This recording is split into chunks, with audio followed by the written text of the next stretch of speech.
లండన్లోని గాజుపెట్టెలో ఒక వజ్రం మెరుస్తోంది.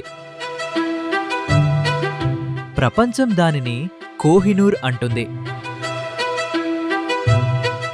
కాని ఆ వజ్రం మొదటి కిరణం చూసింది ఎక్కడా? అది బ్రిటన్లో కాదు, అది ఢిల్లీలో కాదు, అది పర్షియాలో కాదు, అది మన కృష్ణానది ఒడ్డున మన ఆంధ్ర భూమిలో.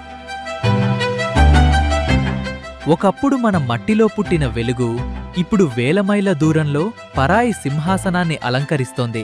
ఇది ఒక వజ్రం కథ కాదు, ఇది మన నేల నుంచి ప్రపంచాన్ని వెలిగించిన కథ.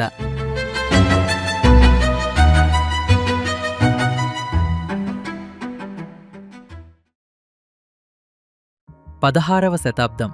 ప్రపంచంలోనే అత్యంత విలువైన వజ్రాలు ఒకే ప్రాంతం నుంచి వచ్చేవి. అది కొల్లూర్ మైన్స్. కృష్ణానది తీరంలో ఉన్న గనులు. ఆ సమయంలో ఈ ప్రాంతం గోల్కొండ సల్టనేట్ పాలనలలో ఉన్నది.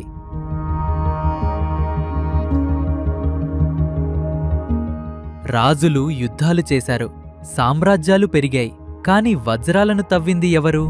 మన తెలుగు కార్మికులు. వారు వెట్టి చాకిరి చేసేవారు, నదీ ఇసుకలలో చేతులతో వెతికేవారు, రాళ్ల మధ్య వెలుగును కనుగొన్నారు. అందులో ఒకటి ఇతర వజ్రాల కంటే పెద్దది, నిర్మలమైనది, అద్భుతమైనది. ఆంధ్ర సూర్యోదయాన్ని చూసిన ఆ రాయి ఒకరోజు ప్రపంచాన్ని కదిలిస్తుంది అని ఎవరికీ తెలియదు. కాలం మారింది. వజ్రాలు వ్యాపార మార్గాల్లో ప్రయాణించాయి. మొఘల్ సామ్రాజ్యం ఉత్తర భారతదేశాన్ని ఆక్రమించింది. 17వ శతాబ్దంలో షాజహాన్ పీకాక్ సింహాసనాన్ని నిర్మించాడు. అదే సింహాసనం మధ్యలో మన కోహినూర్ వజ్రం స్థానం సంపాదించింది. ఆ వజ్రం ఇప్పుడు సామ్రాజ్య ప్రతిష్టకు చిహ్నం. ఢిల్లీ సింహాసనం మీద మెరిసింది, కాని దాని మూలం మాత్రం కృష్ణానది ఒడ్డు. 1732 నాదెర్ షహా భారతదేశంపై దాడి చేశాడు. మొఘల్ సైన్యం ఓడిపోయింది. ఢిల్లీ తలుపులు తెరుచుకున్నాయి.